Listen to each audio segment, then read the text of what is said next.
হে গরিবেরা, তোমরা কেমন আছো? তোমাদের চিন্তায় আমি অসুস্থ হয়ে গেছি। তোমাদের কথা ভাবতে ভাবতে আমার হৃদয় নষ্ট হয়ে গেছে।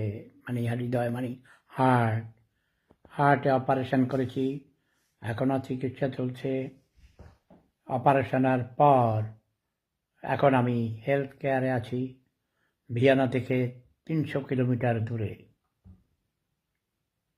নাজমুল এ বাবু, ওয়েলকাম। আরও যারা এসেছেন সবাইকে শুভেচ্ছা, স্বাগতম। বাঙালিরা, দেশ স্বাধীন করে দিয়েছি, 54 বছর হয়েছে। এখনও তোমরা দেশের স্বাধীনতার ফসল ঘরে ঘরে তুলতে পারোনি, দেশকে স্বনির্ভর করতে পারোনি।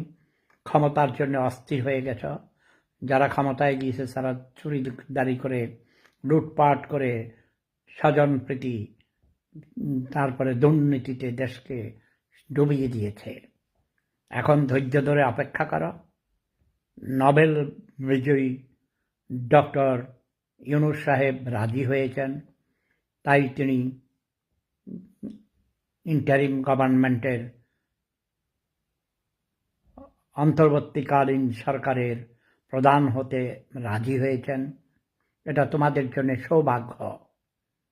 তাকেও আমি শব্দ বোমা মারি যখন তিনি উল্টাপাল্টা করেন, কিন্তু তিনি অনেক ভালো মনের মানুষ, উদার মনের মানুষ।